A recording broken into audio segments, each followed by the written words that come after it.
Maybe just empty, barren land or whatever there is. But imagination is, why should it be there unless we get there? Since it's there, we should be there. So imagination. So I'm encouraging you to imagine. Imagination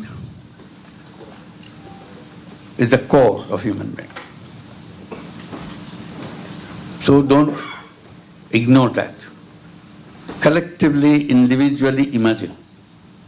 Imagine about the societies, imagine about today, imagine about tomorrow, imagine about the neighbors, imagine about whatever you want to imagine. Always remember, if you don't imagine, it will not happen. So that's the power. You can, in imagination, you can do anything you want. There's no limit. So if it doesn't cost you anything, if there's no limit to it, why should you be stingy about imagination? Make your mind go as far as you want. Just because you let your imagination go beyond boundaries doesn't mean that it's useless imagination. No imagination is useless. Imagine the most outlandish imagination that you can have, so that you can make it your direction, moving in that, follow that path to make it happen. What is our imagination about the world today? Do you have a course on that? Does anybody have a course on that? What is our imagination? So sometimes I get so taken up by this idea of imagination. We hold competitions of imagination, particularly among young people, the campuses. Imagine the world that you want to create. And that imagination would be so many words or so many pages. You put it down as a competition. Wilder the imagination, better mark you get. And someone out of the thousands participants, someone will get the first prize. Why?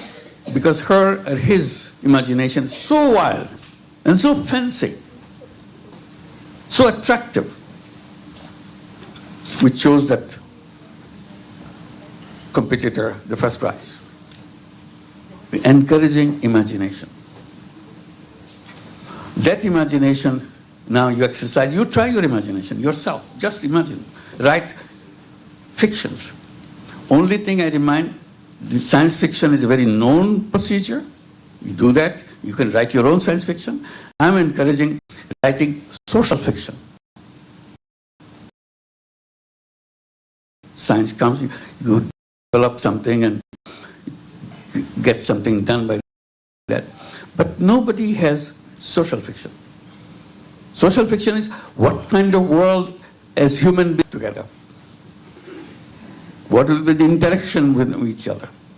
What is it collectively we want for us? What kind of business world, what kind of economic world, what kind of political world? Everything is imagination. You don't have to look at what they do every day. You look what you are thinking in an imaginary world. Because if you imagine, that social system will emerge. Because everybody say, hey, this is a good idea. Let's do it. Let's try it. So I'm emphasizing social fiction. What was the imagination that I was trying to let people know? That's what you've shown the book here, World of Three Zeros. That's an imagination. The fiction. But if it touches you, oh, that makes sense to me. It will happen. So don't ignore it if you don't like it. It's okay. If you don't like that world of three zeros, you make a world of 100 zeros, your world of no zeros, whatever you want. But imagine it. Don't just say, this is rubbish. Okay, it's rubbish. But create your imagination, what kind of world you want. The reason I wrote about 3 zeros, very simple. First part of it is about the civilization that we have on this world today, that we are part of the civilization. As young people, we'll be rebelling against that civilization. That's a natural thing for young people to do. Reject and rebuild. Or start from completely different context. But if you don't do that, you fail in your generational responsibility. You may be best student in the class, you may be very perfect in your professions, but as a generation, you have not delivered where we want to go as a human race. That's our responsibility. We have to think.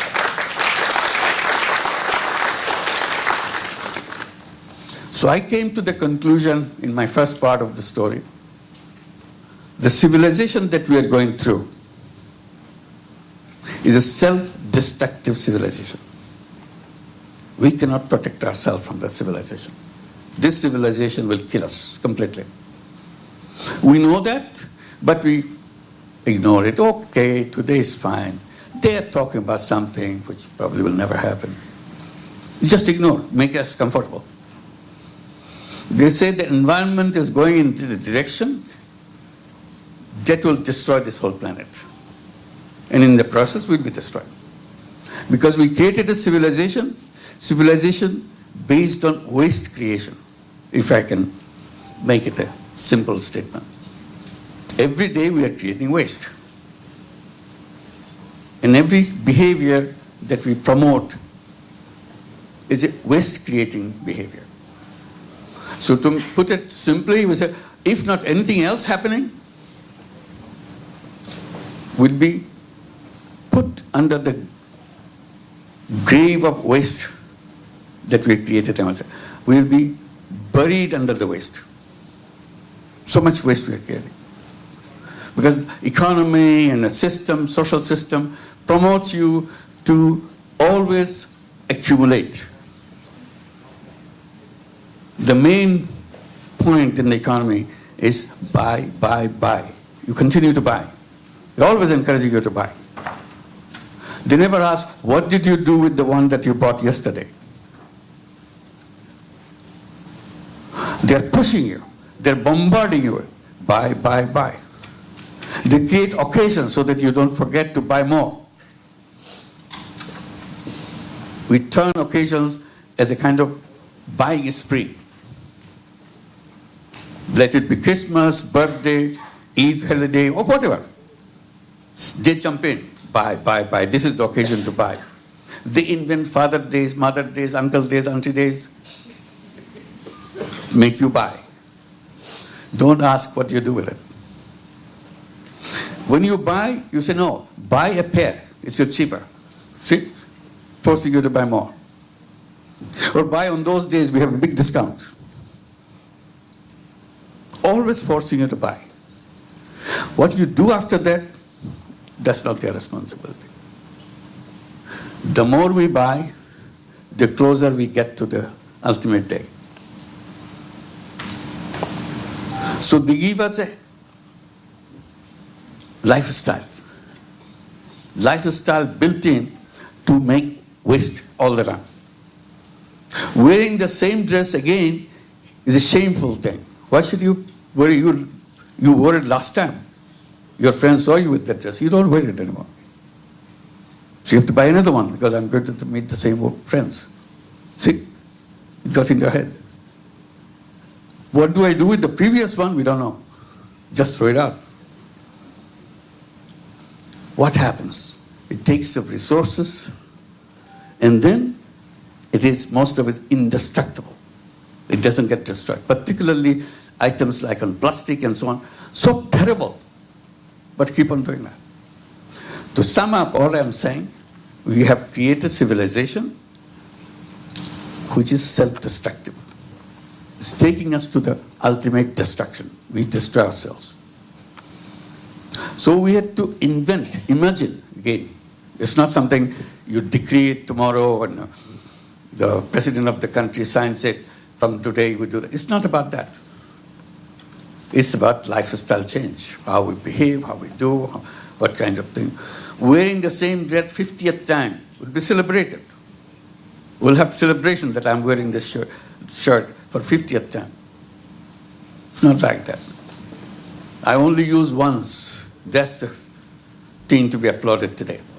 What should have been the other way? That I'm wearing it 50th time. This is the shirt my fathers used to wear. And I'm wearing, my son, my daughter is getting ready to grab it.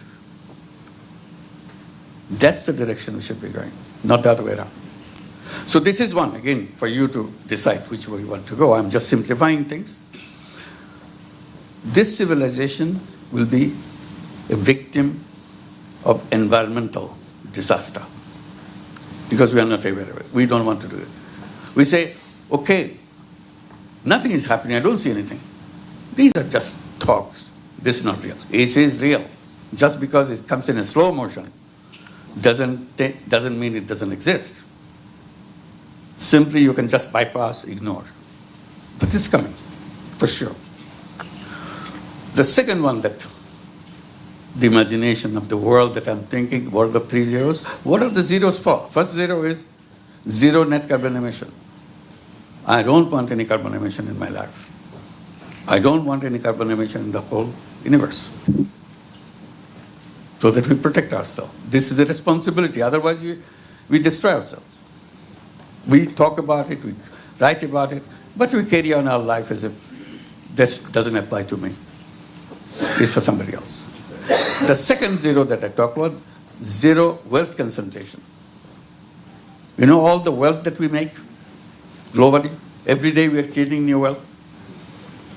Have you ever asked, where does this wealth go?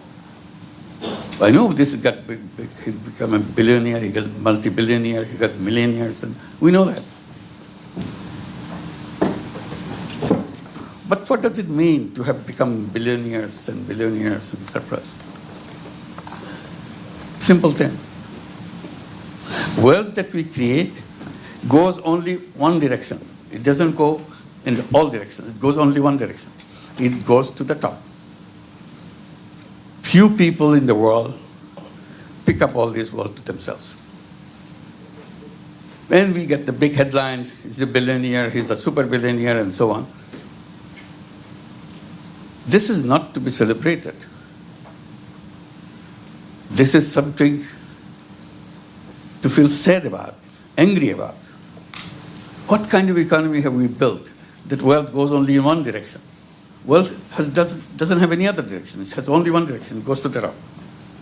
Because we created all the institutions around us, banks, policies, and all the things that you hear about in your economics book, all built to let the wealth go in one direction.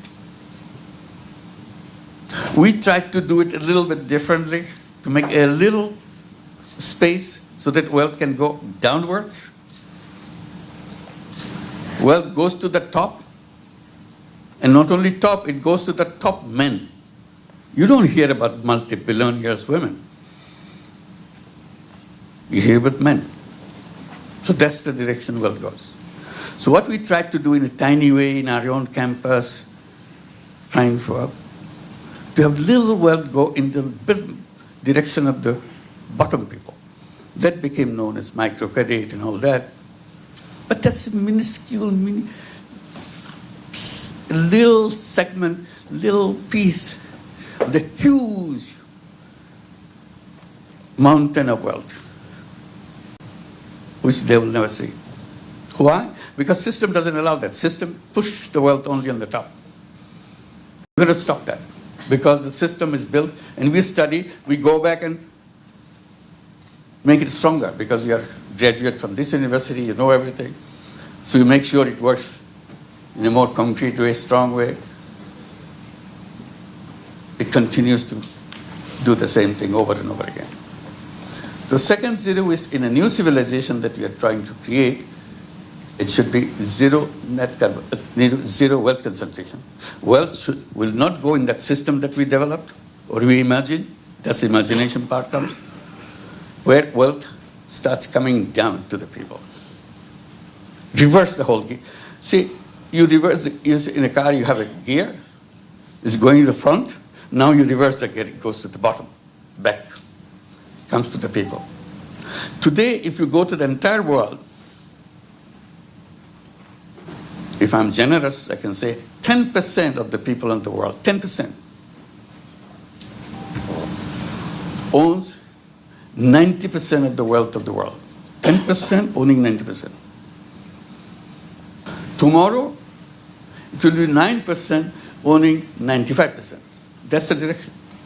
And soon, very soon, maybe your generation, maybe close to your generation, 99% of the wealth will be owned by 1% of people. That's the direction. You can't change it. So we want to put it in reverse gear. Say no wealth concentration. We want to build a civilization. University is the place where design systems. So this is your responsibility, the super powerful generation that you are. And if you pay your attention, it will be done. It's not difficult then. Simply we don't pay attention to it. That's my grudge. That's the point I'm trying to bring it to you as young people. So reverse that gear. So that everything will work in a reverse way, so the wealth will not go upwards at all. It will always come downwards. So the wealth is shared by everybody equally. By the system, not government order, by not some theory, not by some, because it's automatic, it will do that in a way, it happens. And if you put into your mind into it, you are the genie, you'll create that. You don't have to wait for somebody in another university, big name university somewhere else. You don't have to.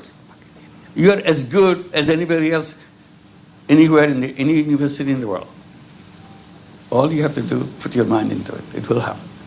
So zero net carbon emission, zero wealth concentration. This is a definition or a design or a kind of dream of a new civilization. Third zero that I'm talking about, zero unemployment. That comes in a very interesting way. I'm saying any employment is a wrong concept. Everybody will be very up in arms. What? Employment is a wrong concept? I said human beings are not born to work for somebody else. That's my position. Human beings are independent beings. That's what the Creator has created us. We are packed with all the knowledge, all the capabilities in the world to take care of ourselves and take care of everybody else in the world. Each one of us is equipped with that. But our theory, our textbook says, no, get ready, get a good grade, good degree from the best university like yours, and get the best job. And the world is done. Your job is done. This job is not done. You are thrown into the wrong direction. What you have done in the process, you have surrendered all your capability to change the world, change the thing. You don't think about it anymore because you got a job. You're trying to get the next promotion. That's all you're busy with. Please your boss. Get the next promotion. So you're in that trap. Promotion trap. Little achievement trap. You are a big human being who can change the whole world. You're stuck with a little thing in your house. That's it. That's what a waste. That's the point I'm bringing. That's why I'm calling you genie and all that, trying to encourage you to discover yourself. You are completely different. And then it's a job. It's not the destination of human being. It's a wrong thing. It's a legacy of slavery. It's another form of slavery. Why should I be a slave to take orders for somebody? Taking orders doesn't fit into human being. That's what they always rebelled against slavery. What then we do? I said, whole idea of business is wrong the way it is done. It creates slavery. Because it's all about profit maximization, wealth concentration. That's a trap. I'm saying all you have to do, shift it. Just one simple shift, everything can change. Instead of doing business to make money for myself, making myself richer and richer, I have said that there's another path. It's a choice for you, anybody. I can do business to make myself rich, I can do business to solve and all the problems of the world. But we don't touch that. It's not even discussed in our textbook. We call it social business, another kind of business. Business to solve problem rather than make money for yourself. People get, oh my God, it's not possible. How can you do that? I said, it can be done. They said, no, making money brings so much happiness. I make so much money. Creating social business, I don't get that happiness. I said, yes, that's true. Making money in a conventional business, making money may be happiness. Making other people happy, making the whole world happy is a super happiness. So you have to judge what happiness you're looking for. Petty happiness to make wealth, be rich, or a huge, huge happiness. My one idea has changed the world. Everyone has an idea to change the world. But you never take that path because it has no market value. Because the market, quote unquote, is created for profit. So we create a new concept. What is the purpose of my life? How do I feel that I have done my duty? I feel complete, that I have a responsibility I have taken care of. That's a system. So these are the 3 zeros that we are talking about, creating a world of 3 zeros. Last point I'll make on that and conclude. Fine with 3 zeros. Like it, not like it, it's up to you. But think about it. You don't have to take anything that I say. All I'm doing, you have the power to change the world. Use it your way. But don't waste it away. Life is very short. You're already crossed the border of youth. Then gradually you'll be moving into careers and so on and so forth. And trapped into many other things. But this is the time, fertile ground, to change the world. Come up with an idea, not by sword, change the world. Ideas will change. You created the idea and make the change. So this is where, on the 3 zeros, young people love it. When I talk about it, they want to know more about it. In the process, I came up with an idea that since they are interested to do that, I said, why don't you create 3-0 club? Simple idea. Get 5 young people together, young people meaning 12 years to 35 years. Boys, girls, whichever you want. Get yourself 5 people, 5 of your friends together, create a 3-0 club. What do you do in the 3-0 club? Each member of the club promises to himself or herself, I will not in my work, in my daily work, contribute anything in carbon emission. If I'm doing the creating carbon emission now, 7 days a week, in everything I do, there's a lot of carbon emissions involved. I will make sure to begin with, I'll reduce it to 6 days a week. 1 day will be carbon free for me. I'll not do anything which creates carbon emission. If I'm successful, I'll do it for 5 days a week. 2 days carbon free. If I'm successful, 3 days a week, 2 days a week, 1 day a week, and no carbon emission for me. So I'm carbon free all of the time. This is the commitment I make. And it may take time, I can do it faster. It's up to me. It's my decision. I'll not do anything which contributes to wealth concentration. It's possible. If I run business on a social business format, there is no wealth concentration because I don't make any profit for myself. My business is to solve the problem of the people. And that has no involvement with wealth concentration. So I will not contribute to wealth concentration. I will not contribute to employment because I'll be an entrepreneur. All human beings are entrepreneurs, not job seekers. That's a kind of flip side. So once I become free from carbon emission, wealth concentration, I become a 3-0 person. Entire 8 billion people are doing otherwise, but I make myself 3-0 person. I don't contribute to that. I am free from that contribution. I'm not the cause of any of these problems. And if 5 of them do that, so 5 of the young people together, they decided, we are free, we are all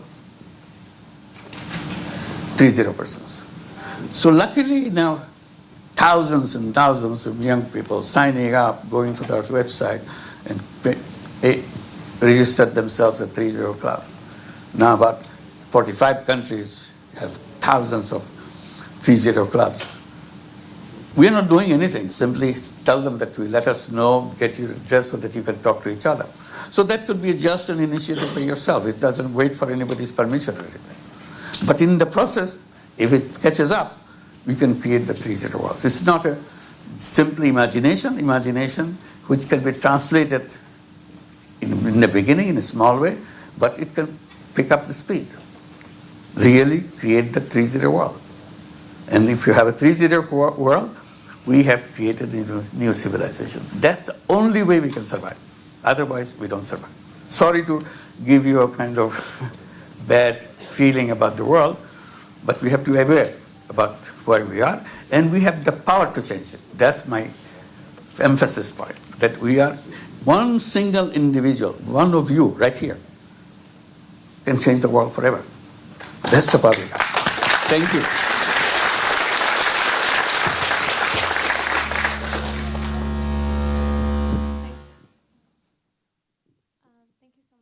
Professor Yunus, I think we could all agree that we can sit here for hours and listen to you speak about all these topics because of the vast experience that you've had over the years.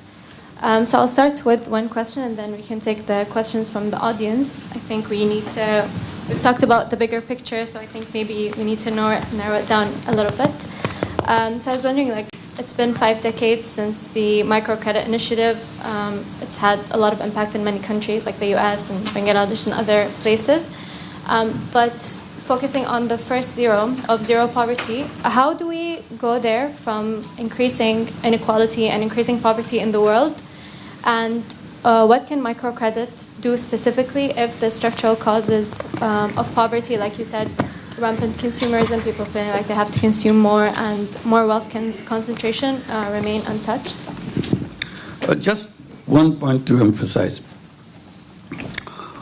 I draw the attention. Poverty is not created by the poor people. Who created it?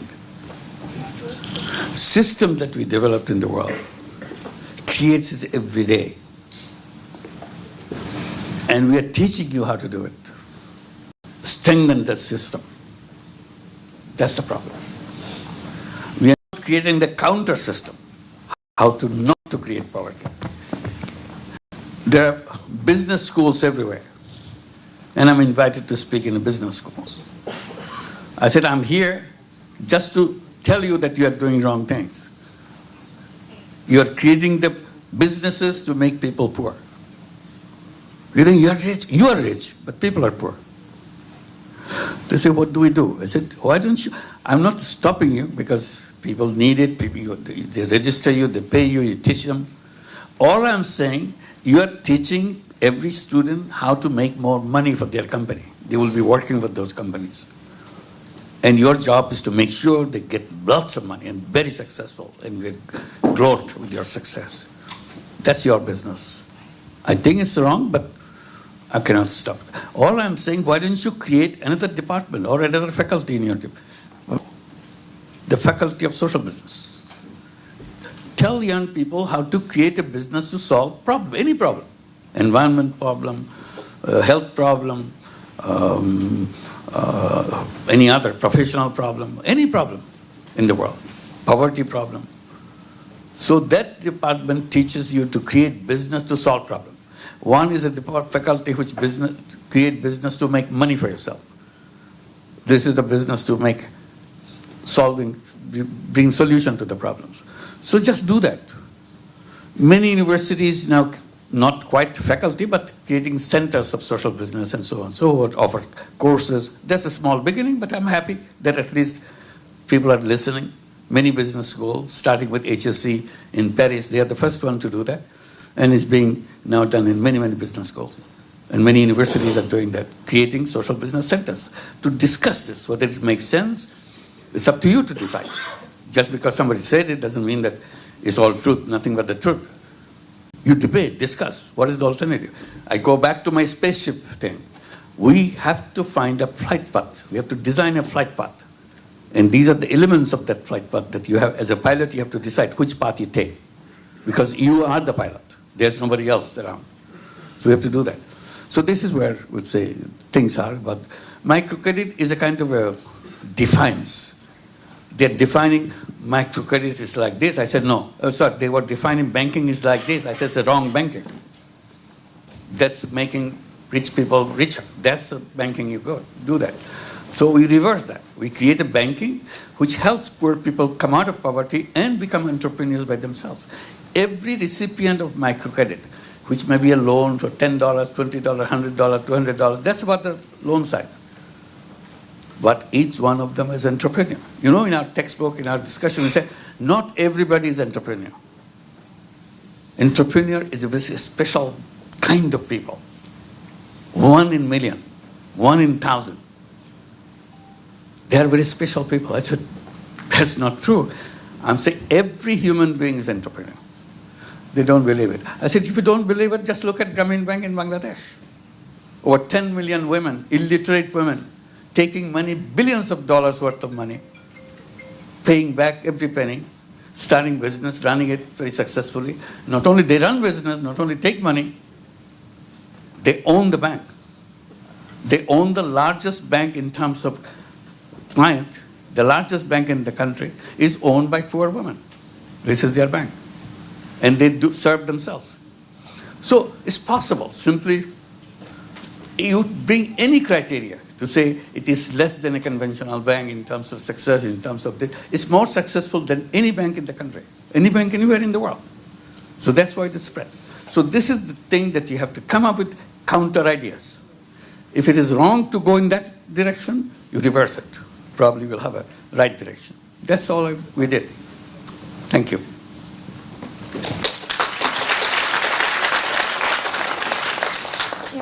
So the idea is focusing on defiance and going against what the bankers are saying. We do the opposite. What the bankers are saying, we do the opposite, essentially. So due to the time constraints, unfortunately, we only have time for one question. If anyone has a question, they'd like to raise your hands. We'd like to give the current generation, the smartest generation, a chance to ask a question from the younger audience. Yes. I'm Manha Afra, a high school student. You're the founder of Grameen Bank, Grameen Mobile, and many other successful. I've come to know that you plan to establish a Grameen University. What is your vision regarding this university, and how will you achieve a 3.0 world through it? Well, thank you. We just began with this university. We keep saying that it will be a social business university. There's a business school and all that. This will be based on social business principles across the faculty, wherever you're teaching. You always bring the social responsibility as a human being. So even if you're in a chemistry department, the chemistry has a social responsibility too. So you always add that social responsibility and how you translate your responsibility as a scientist, as a chemist, to play that role. What are the options for you? So everything to be integrated in that. And then help all the students from the university. At the moment, I'm saying half seriously. I say this university will never give you any piece of paper called degree. So you learn it and do it. Why do you need a piece of paper? You need a piece of paper because you want a job. Job needs a certificate that you have learned this. So you don't have to demonstrate anything what you have learned. Do it. We support you.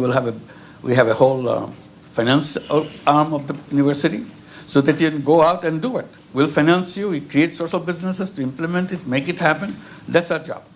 So you don't look for a certificate. Just look for design. Start designing in every class that you go through. Keep on designing this. By the time you come to the end of the class, end of the courses, you can start your thing. You're ready. You're already. Even when you're still a student, you can start your thing. You don't have to wait for some degree or certificate because you are doing it. You felt that this is the right solution. That's all.